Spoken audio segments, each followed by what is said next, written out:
Welcome there everyone to my channel. I am Wahed. মই আজিৰ এই ভিডিঅ'টোত জেনেৰেল মেথমেটিক্স ক্লাছ 10 চেপ্টাৰ 7 স্থানাংক জ্যামিতি অৰ্থাৎ কোঅৰ্ডিনেট জিঅমেট্ৰি 7.2 6 নম্বৰ অংকটো তোমালোকে চাবা 6 নম্বৰ অংকটো 7.2 এটো আৰু এই 6 নম্বৰ অংকটো চাবা তোমালোকে এইটো ইয়াত দিছে যদি এই চাৰিটা বিন্দু কেইটা তো এইকেইটা বিন্দু এইটো ক্ৰমত এটা সামান্তৰিকৰ শীৰ্ষবিন্দু হয় তেন্তে x আৰু y ৰ মান উলিওৱা ধুনিয়া এইটো সামান্তৰিকৰ শীৰ্ষবিন্দু হৈছে এইটা গতিকে তোমালোকে চাবা ধুনিয়াকে বুজাই দিম নিশ্চয় তোমালোকৰ ক্লিয়াৰ হ'ব চাবা মই ধৰা হল সামান্তৰিকটো এইটো ধৰিছো a b c d যেহেতু চাৰিটা বিন্দুৰ স্থানাংক দিয়া আছে আমি চাৰি বিন্দুৰ স্থানাংক লিখি লৈছো এতিয়া চাবা তোমালোকে সামান্তৰিকৰ ত্ৰিজ্যক বা কৰ্ণ বা ডায়াগোনাল দুটা পৰস্পৰ সমদ্বিখণ্ডিত হয় তাৰমানে এই ac আৰু এই bd এই দুটা ত্ৰিজ্যক বা এই দুটা ডায়াগোনাল কৰ্ণ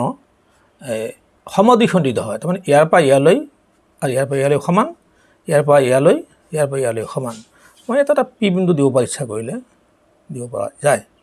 তাৰমানে pb আৰু pd সমান pa আৰু pc সমান তাৰমানে সমদ্বিখণ্ডিত পৰস্পৰ সমদ্বিখণ্ডিত হয়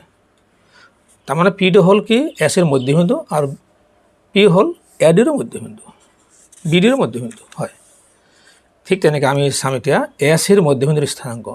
এটা আমি জানো মধ্যবিন্দুৰ স্থানাংক এনেকুৱা হয় ফৰ্মুলাটো x1 + x2/2 y1 + y2/2 আৰু এটা হ'ল bd এৰ মধ্যবিন্দু আছে এই bd এটা হ'ল bd এৰ ফৰ্মুলা এটা আছে x1 + x2/2 y1 + y2/2 এটা হ'ল ফৰ্মুলা এটা আমি চাম আমি যেটো বিন্দু আগত লৈছো a তাৰপিছত লৈছো c গতি a টো বিন্দু যদি লৈছো সেটো হয় x1 y1 তাৰমানে এটা হয় x1 y1 এটা হ'ল x2 y2 হ'ব চাবা তোমালোকে x1 ৰ মান কি আছে 1 আৰু x2 ৰ মান কি দিয়া আছে x x1 মান 1 x2 ৰ মান আছে x/2 y1 ৰ মান কি দিয়া আছে 2 লিখিলো আৰু y2 ৰ মান কি দিয়া আছে 6 লিখিলো গতিকে 2 + 6/2 ইয়াৰ চাবা তোমালোকে bd আছে নহয় এটা x1 y1 এটা x2 y2 হ'ব গতিকে আমাৰ x1 মান কি আছে 4 প্লাস x2 মান কি দিয়া আছে 3/2 y1 ৰ মান কি দিয়া আছে y আৰু y2 ৰ মান কি দিয়া আছে 5/2 হ'ল এতিয়া আমি 1 + x/2 2 + 6/2 2 + 6 মানে কি হ'ব 8 হ'ব 8 এর আমি 2 ৰে হৰণ কৰিলে 4 হ'ব 4 থাকিলে ইয়াত থাকিব আমাৰ কি 4 + 3/2 তাৰ মানে কি হ'ব 7/2 ইয়াতে কি হ'ব আমাৰ y + 5/2 থাকি গ'ল এটা যদি আমি তুলনা কৰো এটোৰ লগত আমাৰ কাৰ তুলনা হ'ব যেহেতু এটো x এটো মান এটো y ৰ মান এটো x ৰ মান এটোৰ লগত আমাৰ এটো তুলনা হ'ব এটোৰ লগত এটো তুলনা হ'ব এটা 1 + x/2 = 7/2 এয়া হৈ গ'ল আমাৰ গতিকে আমি এই 2 টো কেনসেল গ'ল 1 + x থাকিল এটো 7 থাকিল আমি x টো ৰাখি দিলো ইয়াতে 1 দি ফলা দিলে কি হ'ব 1 যদি আমি ফলা দিও গতি 7 - 1 হ'ব 6 হ'ব গতিকে x =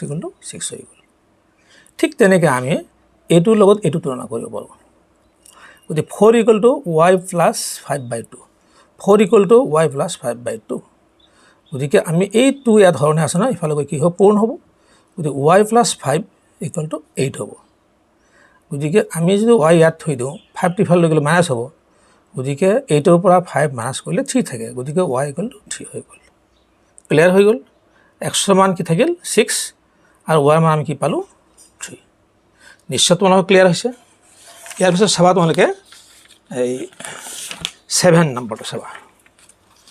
7 নম্বৰত কি কৈছে তোমাক চাবা 7 নম্বৰত ইয়াত কোৱা আছে যে এটা বৃত্তৰ এডাল বেশ এ বিন্দুৰ স্থানাংক নিৰ্ণয় কৰা যেতিয়া বৃত্তটোৰ কেন্দ্ৰ কি হ'ব 2, -3 আৰু বি বিন্দুটোৰ স্থানাংক 1, 4 এইটোত মই যেতিয়া কৰিম তেতিয়া ধুনীয়াকৈ তোমালোক ক্লিয়াৰ হ'ব চাবা তোমালোকে 7 নম্বৰটো চাবা 7 নম্বৰত মই ধৰি লৈছোঁ ধৰা হ'ল এ বিন্দুটোৰ স্থানাংক মই ধৰি লৈছোঁ x1 y1 এটা ওলাব দিছে আৰু কেন্দ্ৰ বিন্দুটো দিয়া আছে 2, -3 বিভিন্ন স্থানাংক দিয়া আছে 1, 4 মই এতিয়া চাবা চি বিন্দুৰ স্থানাংক এই চি বিন্দুৰ স্থানাংক কি হ'ব যেহেতু এইটো মধ্যবিন্দু এটা এইটো কেন্দ্ৰ এটা মধ্যবিন্দু হয়